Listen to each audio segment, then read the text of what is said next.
Queridos irmãos, queridos amigos, boa noite. Que Jesus nos ampare, nos abençoe e nos proporcione a sua paz, a sua doce paz. Ele que nos disse: eu vos dou a minha paz, eu vos deixo a minha paz. Não vou lá do mundo a dar a paz que vos dou, o mundo não conhece. E nesse momento a gente está rogando a espiritualidade superior, rogando aos benfeitores espirituais o amparo amoroso para a realização de mais uma atividade. Digamos que estamos na nossa casa, numa atividade doutrinária, e sentimos muito saudades dos nossos irmãos, do convívio, de estar perto, mas sabemos que também não estamos separados um do outro. Estamos apenas, momentaneamente, isolados socialmente, mas não estamos todos conectados. O nosso tema de hoje é Ventura da Prece, ou a alegria que a prece oferece. É o capítulo 27, Pedi e obtereis. Está no item 23, que é uma mensagem, a última mensagem do capítulo 27. Está essa mensagem de Santo Agostinho, 1861. É uma mensagem belíssima, é uma mensagem poética. Vinde vós que desejais crer, acorrem os espíritos celestes e vêm anunciar-vos grandes coisas. Deus, meus filhos, abre seus tesouros para vos distribuir os seus benefícios. Homens incrédulos, se soubesseis como a fé beneficia o coração e leva a alma ao arrependimento e à prece. Então, ele fala que Deus abre seus tesouros para vos distribuir os benefícios. Que benefícios são esses, né? O benefício da fé, o benefício da esperança, o benefício da caridade. São esses tesouros, né? Que o dinheiro não compra. Esses tesouros que nós conquistamos quando vamos adentrando nesses... no sentimento da prece, que vamos compreendendo melhor, que vamos entendendo os nossos irmãos. A prece, como são tocantes as palavras que se desprendem dos lábios na hora da prece. Porque a prece é o orvalho divino que suaviza o calor excessivo das paixões. Filha primogênita da fé, leva-nos ao caminho que conduz a Deus. No recolhimento e na solidão, encontrai-vos com Deus. E para vós o mistério se desfaz, porque ele se revela apóstolos do pensamento. A verdadeira vida se abre para vós. Vossa alma se liberta da matéria e se lança pelos mundos infinitos etéreos que a pobre humanidade desconhece. E a gente fica pensando, quem são esses apóstolos do pensamento? Quem são os apóstolos do pensamento? São os espíritos. Então, todos nós somos espíritos. Horas na carne, horas fora da carne. Mas somos espíritos. E esses espíritos que são os apóstolos do pensamento, são eles que nos inspiram, que nos levam a horizontes infinitos, né? Pensamento, apóstolo do pensamento, a verdadeira vida se abre para vós, quer dizer, a verdadeira vida, que é a vida espiritual. E se lança pelos mundos infinitos e etéreos que a pobre humanidade desconhece.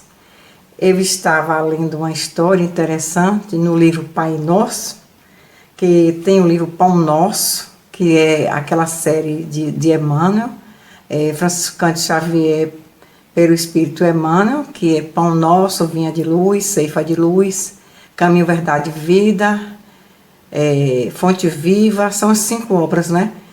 E tem uma obra chamada Pai Nosso, que é do Franciscano Xavier, pelo Espírito Meimei, que é uma obra assim, aparentemente infantil, que é para a evangelização, mas tem histórias belíssimas com ensinamentos belíssimos. E nesses ensinamentos eu encontrei no capítulo 1 uma história interessante, uma página maravilhosa, a existência de Deus. E conta a história de um caravaneiro, de um velho árabe, que todos os dias ele se ajoelhava quando dava o horário de 6 horas, nesse hora que é o horário do Ângelus, né? Ele se ajoelhava e orava, com muita fé e muita humildade.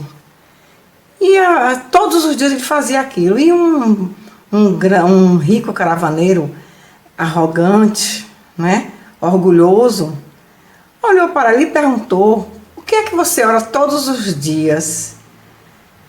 Como você sabe da existência de Deus se você nem cultura tem, você é analfabeto, como sabe da existência de Deus? E o homem humildemente respondeu: eu conheço a existência de Deus pelos seus sinais. E o homem perguntou: pelos seus sinais? Que sinais são esses? Aí ele contou uma história, né? Começou a explicar ele. Quando você recebe uma carta, como você identifica quem lhe enviou a carta?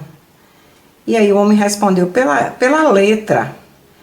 Quando quando animais passam em torno da sua tenda, como você descobre se foi um carneiro, se foi um cavalo, se foi se foi um bode, quem foi que passou pela tenda? Ele respondeu: pelos rastros. Quando você pega uma joia, como você consegue perceber a marca, quem o fez? Pela marca do orive. Então ele fez: vem aqui que eu quero te mostrar algo. Aí trouxe ele até do lado de fora da tenda, contemplou o infinito, contemplou o céu, contemplou as estrelas e disse: está vendo todas esses sinais? São sinais de Deus. O homem não pode fazer. Isso são coisas que só Deus pode fazer. Então é essa a prova da existência de Deus. E aquele homem, naquele momento, ficou envergonhado, se ajoelhou na areia e começou a orar também. Então o exemplo sempre arrasta, né? A prece, como são tocantes as palavras que se desprendem dos lábios na hora da prece. Porque a prece é o orvalho divino que suaviza o calor excessivo das paixões. Filha primogênita predileta da fé, leva-nos no caminho que conduz a Deus. No recolhimento e na solidão, encontrai-vos com Deus, e para vós o mistério se desfaz, porque ele se revela. Apóstolo do pensamento, a verdadeira vida se abre para vós. Vossa alma se liberta da matéria e se lança pelos mundos infinitos e etéreos que a pobre humanidade desconhece. Marchai, marchai pelos caminhos da prece e ouvireis a voz dos anjos, que harmonia. Não são mais os ruídos confusos e as vozes gritantes da terra. São as liras dos arcanjos, as vozes doces e meigas dos serafins, mais leves que a brisa da manhã, quando brincam nas romagens do vosso arvoredos. Com que alegria, então, marchais? Vossa linguagem terrena não poderá exprimir jamais essa aventura que vos impregna por todos os poros, tão viva e refrescante. É a fonte que bebemos através da prece. A prece, no momento da prece, é algo tão bom, tão envolvente, tão agradável. Às vezes eu fico observando, muitas vezes eu fico observando que nos momentos de prece, nós ficamos, quando termina a atividade, terminar o evangelho, nós fazemos um trabalho eu falo assim, o evangelho em doses homeopáticas, porque nós trabalhamos capítulo a capítulo, de forma sequenciada e vamos trabalhando. Quando termina o Evangelho, nós voltamos, reiniciamos, sempre de forma sequenciada. E fazemos uma ponte com as outras obras auxiliares, né? Joana de Ângeles, Emmanuel, André Luiz, todo esse trabalho de Livro dos Espíritos, obras póstumas, as obras. Nós fazemos uma ponte com o Evangelho, né? E quando termina a atividade, nós fazemos um momento de oração, um momento de vibração, enquanto ministrados os passes. E nesse momento, nós sentimos assim um bem-estar, principalmente quando nós ministramos o passe. Em muitos semblantes, nos rostos, nós percebemos aquele rosto de alegria, de bem-estar, de felicidade, de enlevo, quem está envolvido numa atmosfera bastante benéfica, a ponto de nós encerrarmos a atividade e as pessoas não se afastam, continuam ali no ambiente, porque elas estão se sentindo bem. Quando o tio Vila estava aqui ainda na matéria, que hoje ele continua conosco, mas no mundo espiritual, ele, na verdadeira pátria, né, ele fazia sempre um momento de canto, ele gostava muito de cantar. E ele sempre cantava um mantra lindo, que dizia assim: Deus é bom para mim, Deus é bom para mim, feliz estou, com ele eu vou, Deus é bom para mim. E isso fazia as pessoas ficarem se sentindo tão bem, num enlevo, num bem-estar. Era uma felicidade na alma. Quando fazemos as meditações, que a maioria das vezes é acompanhada pelos acordes do piano, né? De Itamar, Itamar toca, e nós ficamos naquela atmosfera agradável, naquele bem-estar.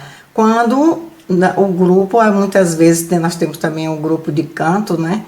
Que é acordes de luz, eles cantam também, e fica assim aquela atmosfera gostosa, agradável.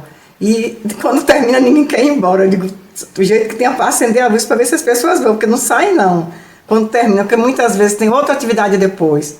E ninguém sai, porque está sentindo muito bem. Isso é maravilhoso. Doces vozes, inebriantes perfumes, que a alma ouve e aspira quando se lança pela prece a essas esferas desconhecidas e habitadas. São divinas todas as aspirações quando livres dos desejos carnais. Vós também, como Cristo, orai carregando a vossa cruz para o Gólgota, para o vosso Calvário. Levai-a e sentireis as doces emoções que lhe passavam pela alma, embora carregasse madeira infamante. Sim, porque ele ia morrer, mas para viver a vida celestial na morada do Pai. Está no Evangelho segundo o Espiritismo, capítulo 27, item 23. Aí nós recordamos uma belíssima página que está lá no livro Nosso Lar, onde nessa página ele fala do momento da oração coletiva e fala do bem-estar, da atmosfera benéfica durante a oração. E Clarencio conduz André Luiz, e André Luiz tem aquela curiosidade e pergunta, né? Por que está aquela atmosfera tão boa? E ele diz que todos os departamentos, naquele momento, estão em oração.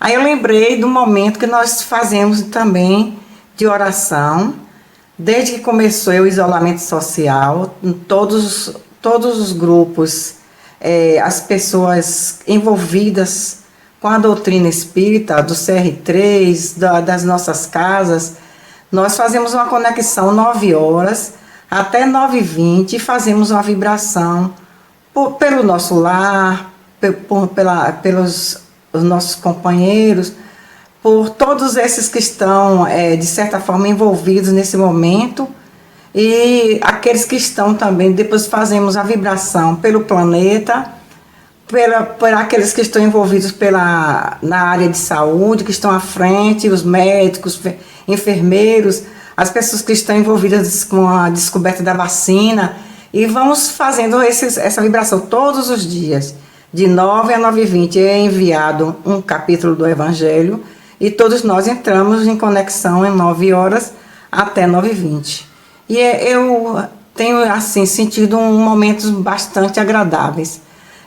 Aí olhando em André Luiz, né, nesse momento da oração, André Luiz fica tão envolvido, emocionado, que ele começa a perceber que flores caem como se estivesse caindo do teto, miosótis caindo do teto, e elas são assim, de forma sutil, elas são tão sutis que elas, ao tocar a pele, elas desmancham, dissolvem. E depois aquele mal-estar que estavam sentindo começa a ficar bem, sai dali. É uma energia de cura. E quantas vezes nós recebemos essa energia durante o momento da prece, o momento da oração, a ponto de sentir presenças espirituais, sentir perfume, sentir cheiro de algo assim, envolvido com a cura. Um desses dias que eu estava lá na nossa casa, durante a oração, eu comecei a perceber um cheiro de uma erva, assim, um cheiro eu pensei que tinha alguém fazendo chá, um cheiro de erva doce, algo assim. E aí eu tive a curiosidade de ir lá na cantina perguntar se estavam fazendo chá de erva doce. E ninguém estava fazendo chá de erva doce. Esse cheiro era um cheiro que vinha do mundo espiritual, energia de cura que estavam sendo emanadas naquele ambiente. Então a gente não tem noção da dimensão do que acontece no mundo espiritual. A atitude é oração. É pela atitude mostramos a qualidade dos nossos desejos. Porque quem trabalha, orar é arar. Então, orar significa trabalho. Está no livro roteiro de Emmanuel. Mestre, estou curioso por saber, isso é Pedro, não é sempre Pedro com curiosidade. Estou curioso por saber qual o real valor da oração. E Jesus responde, a prece é o prefácio da vida. E Jesus orienta Pedro que a oração deveria anteceder a todos os encontros dos homens. Imagine, anteceder a todos os encontros. Que não se faça nada sem primeiro se buscar o recurso da oração. A prece é uma manifestação de gratidão ao nosso Pai Celestial. Aí um dia eu estava assistindo uma palestra de Divaldo, né? Ele disse que tinha pronunciado uma conferência em torno de 1 hora ou mais. E quando ele estava muito cansado, ele começou a ficar cochilando. E aí a mãe dele aparece e faz, você já orou? Ele, mãe, eu acabei de fazer uma conferência. Ela, não durma sem orar. Então, às vezes a gente se deixa levar pelo sono, pelo cansaço, e vai orar deitado, já na cama. Nós devemos orar antes de ir para a cama, para que o sono não nos traia, para que a gente possa absorver melhor e aproveitar melhor a oração. Orar é, acima de tudo, trabalhar no coração para que todos os sentimentos de ódio desapareçam, deixando de existir vingança, é perdoar as ofensas, é doar sem que a recompensa circule em nossa mente como troca. Então, é doar sem buscar retorno. É se doar com amor, com desprendimento. Não é doar querendo que o outro faça por mim o que eu fiz por ele, mas doar porque eu já aprendi a me desprender e fazer a minha doação. Seja de forma espiritual, seja de forma de oração, seja em forma material, mas que eu aprenda a me desprender. Começamos a nos desprender materialmente e depois vamos nos desprendendo com mais intensidade de forma espiritual. é uma oração, é um pensamento positivo, é a questão do trabalhar o perdão, é não ter mágoa de ninguém, não guardar rancor, não fazer julgamento, ser indulgente, é praticar o BIP, né? Como é a verdadeira caridade, como entendia Jesus. Benevolência para com todos, indulgência com as imperfeições humanas e perdão das ofensas. Então a gente aprender a colocar em prática o BIP, né? Benevolência, indulgência e perdão. A questão 658, o Livro dos Espíritos, ela diz assim: agrada a Deus a prece? E a resposta é: a prece é sempre agradável a Deus, quando ditada pelo coração, pois para ele a intenção é tudo. Então o que vale é a intenção, não são a quantidade de palavras, mas a intenção, o sentimento que é emanado no momento da prece. Muitas vezes eu não digo muitas palavras, digo apenas: meu Deus, dai uma direção. Meu Deus, eu preciso de uma orientação. Muitas vezes eu digo apenas misericórdia. Eu gosto muito de dizer: o Senhor é o meu pastor, nada me faltará. Então, são palavras que nos dão direção, nos auxiliam, nos dão fortaleza. Se no momento difícil, às vezes a gente não lembra de muitas orações, mas que possamos dizer: Senhor, o Senhor é meu pastor, nada me faltará. O Salmo 23. E Jesus, já no momento em que ele estava conversando com os discípulos, ele pronuncia uma oração. No livro, eu peguei essa oração no livro de Ave Luz, do Espírito. Agora esqueci o nome do Espírito, daqui a pouco eu digo, que está aqui no final. A oração começa assim: ele parecia conversar com as estrelas, senão com o próprio Criador, orando desta forma. E nós vamos fazer essa oração já encerrando a nossa atividade. Grande força do universo, permite que tua bondade nos faça bons, que tua alegria nos faça alegres, que tua luz nos ilumine, que teu labor nos faça trabalhar, que a tua perfeição nos faça melhores, que a tua sabedoria nos faça saber, que o teu amor nos faça amar, e que tu, morando em nós, Senhor, a renúncia se transforme em contentamento, a compreensão em bem-estar, o desprendimento em dever, a instrução em hábito, a educação em norma de vida, a gentileza em doação diária e a caridade em gema divina que brilha em todos os nossos sentidos. Glória a ti, por todas as glórias do universo, assim seja. Que Jesus nos ampare, está no livro Ave Luz, de João Nunes Maia. Que Jesus nos ampare, nos abençoe e que tenhamos uma boa noite. Paz para todos.